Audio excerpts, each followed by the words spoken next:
essa pauta da família, a pauta dos valores, é uma coisa muito atrasada. Será que um cristão pode ser esquerdista, comunista, neomarxista? Será que os princípios e os valores judaicos cristãos condizem com a ideia do comunismo, do socialismo e do neomarxismo? Bom, eu quero te convidar a assistir esse vídeo até o fim. E para a gente ir diretamente para a prática, eu vou mostrar aqui para vocês 2 vídeos de 2 clássicos comunistas, dizendo ali o que eles acham, quais são as suas ideias, quais são os seus princípios e os seus valores. O primeiro, Luiz Inácio Lula da Silva, e o segundo, um professor universitário. Para a gente começar, olha o que o Lula, atual presidente do Brasil, pensa sobre os valores e os princípios judaicos cristãos. É um vídeo curto. Assista até o fim. Então qual é o discurso da direita no mundo inteiro? Pátria amada, costumes e religião. Então o que é que nós temos que construir? Isso eu tenho inclusive feito proposta, falei com o chanceler Olaf Scholz, falei com o Macron e vou falar com todos os líderes. Os setores progressistas e democráticos da sociedade precisam se preparar para construir uma narrativa para desmontar esse discurso atrasado, xenófobo, um discurso que não leva a nada. E essa pauta da família, a pauta dos valores, é uma coisa muito atrasada. Esse é o clássico pensamento de um neomarxista, de um comunista como Lula, né? Que é o presidente do Brasil atual e o presidente de honra do Partido dos Trabalhadores, um partido comunista aqui do nosso país. Bom, agora eu vou mostrar para vocês um pensamento clássico da maioria dos professores universitários no Brasil, que são completamente dominados pelo pensamento neomarxista. Olha o que um professor universitário brasileiro teve a coragem de falar sobre princípios e valores. É um vídeo curto. Assista até o fim. Vamos destruir tudo que você ama. E tudo que você chama amor, nós vamos destruir. O que você chama de amor à pátria é racismo. O que você chama de amor a Deus é fundamentalismo. Você chama de amor a Deus, de fundamentalismo, você chama de amor pela família, o que é sexismo homofóbico. Bom, tá aí, né? Esse é o clássico pensamento de um professor universitário, maioria dos professores, vamos colocar aí, sei lá, 90% dos professores universitários, principalmente das universidades públicas, que são completamente tomadas pela ideologia neomarxista. Agora vamos à origem, né?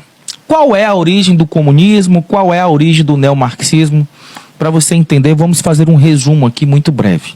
O comunismo ele tem a sua origem nos escritos de Marx e de Engels, que são 2 filósofos do século XVIII, que entendem ali no início da Revolução Industrial que não poderia haver distinção entre patrão, entre a classe burguesa e a classe do proletariado, entre o patrão e o empregado, entre o empregador e o empregado. A classe proletariada, que é a classe dos trabalhadores, não deveria aceitar trabalhar por um salário, porque isso se caracteriza uma exploração da classe burguesa, uma exploração do patrão.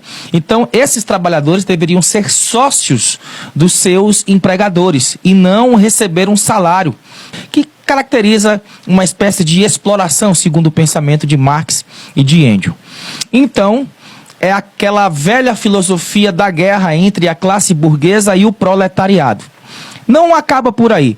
Marx também pensava que a propriedade privada pudesse ser algo maléfico para a sociedade. Não tem que haver propriedade privada. O Estado é dono de tudo, o Estado detém tudo. E o Estado aluga isso para os seus cidadãos. Isso vai provocar na sociedade uma justiça social, uma maior igualdade social. Na prática, isso nunca deu certo, né? O que acontece de fato e de verdade é que enquanto a população fica na miséria e na pobreza, uma classe política se encontra comendo caviar e andando de carro importado. Bom, a Revolução Comunista começou ali com Lenin na Rússia, na Revolução Russa, trazendo as ideias de Marx, eliminando a família imperial russa, acabando ali com a monarquia na Rússia e implantando a Revolução Comunista. Após Lenin, veio Stalin, que é o maior genocida da história da humanidade. Stalin teve a coragem de matar mais de 20 milhões de compatriotas russos de fome, tentando implantar à força a ideia e a revolução comunista sobre a Rússia. A Rússia, com essa revolução comunista, influenciou outras nações, como a China, de Mao Tse-tung. Na Ásia também, houve a guerra da Coreia do Sul com a Coreia do Norte. A Coreia do Norte se tornou comunista. Países da América Latina também foram influenciados, como Cuba, na Revolução Cubana de Fidel Castro. E também acabou influenciando outras nações da América do Sul, como a Venezuela de Hugo Chávez e até mesmo o nosso Brasil. Mas como que surge o pensamento neomarxista? O socialismo surge ali na segunda década do século XX, com Herbert Marcuse, entre outros filósofos, que diziam que nós não precisamos mais de uma sociedade que tenha princípios e valores baseados no judaísmo e no cristianismo. Então vamos construir uma espécie de moral sintética e uma teoria crítica, trazendo uma antítese social para o cristianismo e para o judaísmo. Como, por exemplo, se a Bíblia diz que Deus é a favor da família tradicional, o homem e a mulher, sairá o homem da sua casa e constituirá a família com a sua mulher, a teoria crítica diz que não. A família também pode ser feita entre dois homens ou entre duas mulheres. Do ponto de vista social, o neomarxismo também prega o totalitarismo de um Estado grande, onde o Estado domina todas as coisas na intenção de trazer uma igualdade social. A gente sabe muito bem que isso não funciona na prática, né? A gente vê países como Cuba aí, na extrema miséria, enquanto os filhos de Fidel Castro andam de jatinho e comem caviar. A própria Venezuela, né? Enquanto Maduro come caviar e carne com ouro, a população está na extrema pobreza, na extrema miséria, fugindo da Venezuela literalmente, que hoje é considerada pelos Estados Unidos como um narco-estado disfarçado de república. A gente viu aí o Lula, né, falando que esse negócio de família tradicional é um absurdo essa coisa de pátria amada, de patriotismo. Por quê? Porque em um país onde existem patriotas, as pessoas lutam para que o cidadão seja grande e o Estado seja enxuto, seja menor e seja eficiente em favor do cidadão. No socialismo e no comunismo, não. O Estado é grande, ele não dá espaço para que o cidadão manifeste ali a sua ideia, o seu pensamento, e ele é totalitário e manda em todas as coisas. Segundo os escritos de Marx, o objetivo seria trazer uma igualdade social que na prática não funciona, a gente já falou sobre isso. Bom, basicamente essa é a ideia do comunismo e do neomarxismo. O comunismo surge ali com Marx e Engels, depois o próprio Lenin, né, através da Revolução Russa, colocou isso em prática através da força, através da guerra, influenciou outras nações, ali na Ásia, como a China, a Coreia do Norte, aqui na América do Sul e na América Latina, Cuba, Venezuela e infelizmente o Brasil, entre outras nações também. Esse pensamento comunista neomarxista se espalha pelo mundo, inclusive espalhou também muito forte pela Europa, mas na Europa foi uma espécie mais light, que é o socialismo, né, influenciando grandes nações como França e até mesmo a Inglaterra, onde o socialismo e o neomarxismo têm tomado conta. Agora eu vou colocar para vocês aqui 2 vídeos de um reverendo que é doutor em teologia, doutor Augustus Nicodemos, e na sequência um ator brasileiro que é um jovem conservador intelectual, Juliano Casarré. Bom, olha o que o doutor Augusto Nicodemos teve a coragem de falar sobre o cristão pode ser de esquerda? Assista até o fim, porque o vídeo é super interessante. A esquerda no Brasil, ela tem uma visão de mundo que é informada por uma série de ideologias, como, por exemplo, o marxismo, o socialismo e outras filosofias e movimentos que têm caracterizado ou marcado a sociedade moderna ocidental e têm provocado determinadas ações e determinadas posturas em termos práticos que têm a ver com a relação do Estado com o povo, com a família e com os direitos individuais.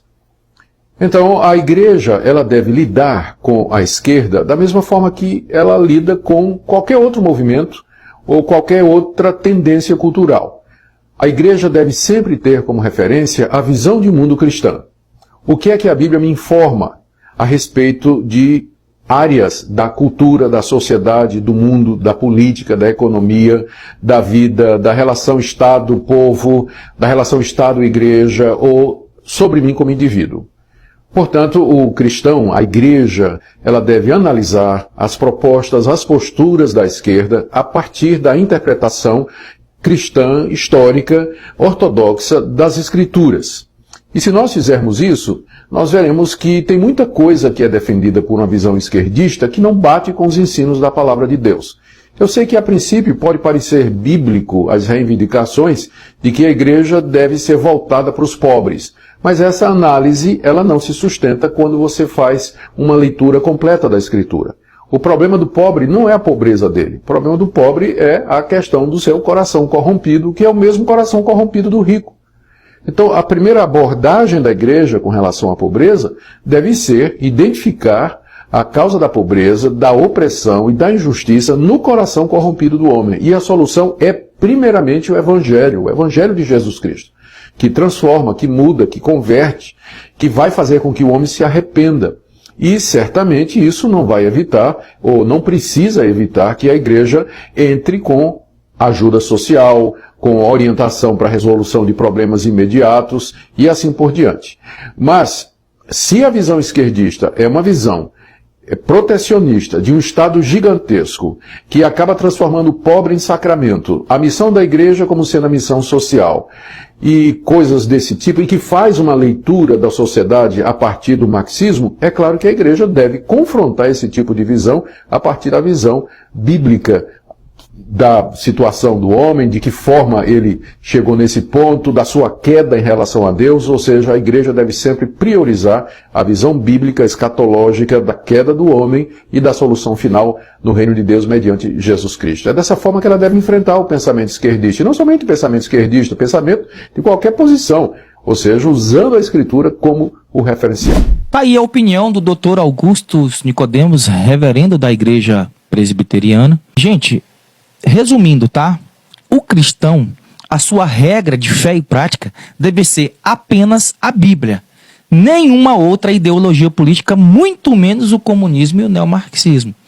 Porque tem muitas coisas ali que foram reivindicadas pelo neomarxismo através de algumas ideias de alguns filósofos, como Herbert Marcuse, que diz que, por exemplo, a família tradicional não deve ser implementada mais na sociedade. Como disse Lula, né, é algo que é atrasado para a sociedade. Esse é o pensamento clássico de um neomarxista, de um comunista, de um socialista, de um esquerdista.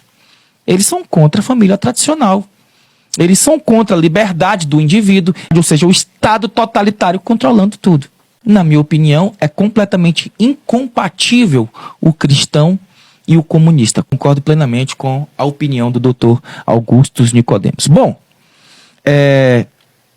alguns pensadores neomarxistas comunistas usam o argumento de que esse pensamento da família tradicional, esse pensamento baseado nos princípios e nos valores cristãos, judaicos cristãos, esse pensamento é um pensamento fascista. Eles criaram essa narrativa do fascismo como uma estratégia para a demonização do conservadorismo e do cristianismo. Só que o fascismo não tem absolutamente nada a ver com o cristão e com o cristianismo. Muito pelo contrário.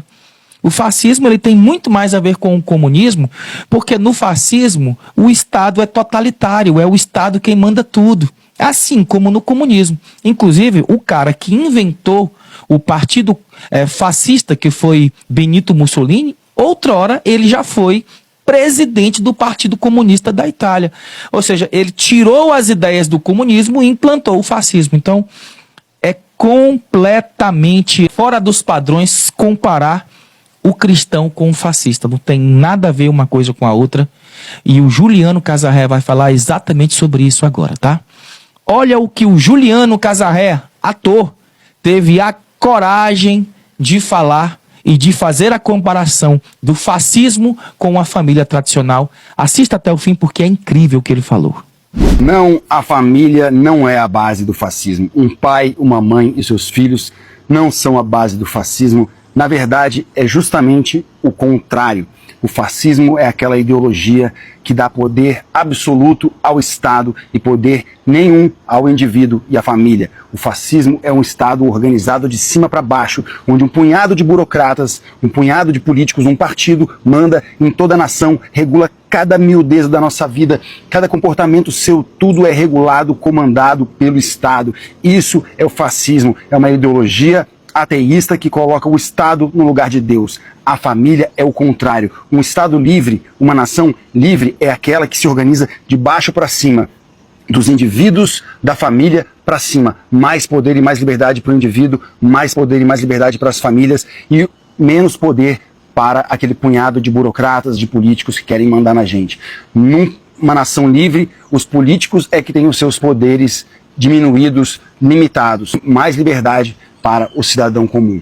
A família é justamente o contrário do fascismo. No fascismo, todo mundo tem a mesma educação, todo mundo tem que pensar igual. O Estado diz quais são as opiniões aceitáveis, quais são os comportamentos aceitáveis, quem pode falar, quem pode viver, quem deve morrer. Isso é o fascismo. E a família, para vocês que estão aí há décadas gritando por mais diversidade, a família é a maior geradora de diversidade dentro de uma sociedade. Cada família tem a sua mistura de raças, de regiões, o pai é de um lugar, a mãe é do outro, a sua mistura de sotaques, os seus temperos, a sua hora de dormir, a sua hora de acordar, o seu time favorito. Cada família tem um jeitão, uma cara, e é isso que dá diversidade a uma população. Ao contrário do fascismo, onde todo mundo recebe a mesma doutrinação estatal e tem que pensar igualzinho. Então, para de falar besteira. A família não é a base do fascismo, é todo o contrário. Viva a família!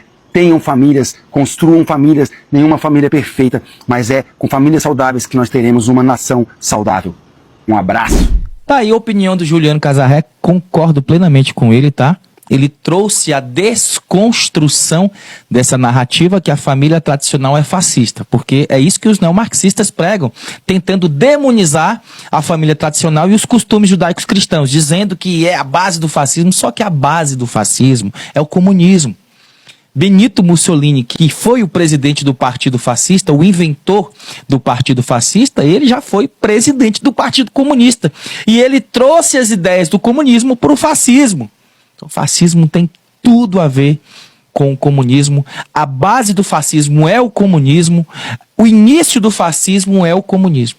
Tem nada a ver com família tradicional, tem nada a ver com princípios e valores judaicos cristãos. Então, estamos aqui desmontando, desconstruindo essa narrativa mentirosa, essa narrativa asquerosa de que a família tradicional é fascista, tá? Parece que ultimamente a gente está tendo que convencer as pessoas do óbvio, convencer as pessoas de coisas que são óbvias. Mas, enfim, é para isso que nós estamos aqui. Que Deus abençoe a sua vida, Deus abençoe a sua casa, Deus abençoe a sua família e te proteja dessas ideologias que desconstroem os nossos valores e os nossos princípios. Essa aqui é a Bíblia que eu leio. Eu só leio essa Bíblia. E essa Bíblia, ela tem uma versão mais voltada para o original. No Antigo Testamento, a Bíblia foi escrita em hebraico e aramaico. No Novo Testamento, a Bíblia foi escrita no grego koiné. E essa Bíblia aqui, ela tem as palavras mais voltadas, o significado das palavras mais voltados para o idioma original. Vou te contar a história dessa Bíblia. O rei James I, o rei da Inglaterra, estava muito inconformado com as versões da Bíblia que tinham impressas na época. Ele achava que as Bíblias da época estavam com uma versão muito voltada para o catolicismo. Ele tinha rompido com a Igreja Católica e estava nascendo ali a Igreja Anglicana na Inglaterra. Então ele reúne teólogos em todo o Reino Unido e esses teólogos fazem essa versão da Bíblia King James, uma versão extraordinária que tem um significado das palavras mais voltadas para o original hebraico e aramaico no Antigo Testamento e o grego koiné no Novo Testamento. Leia a Bíblia. É importante, leia a Bíblia. A Bíblia é a palavra de Deus. A palavra de Deus não volta vazia. Tá aqui em um precinho muito especial. É só você clicar nesse link aqui. Aqui é mais barato, tá? Do que qualquer outra plataforma. Então é só você clicar nesse link aqui para você ter aí a sua Bíblia King James. Deus abençoe a sua vida.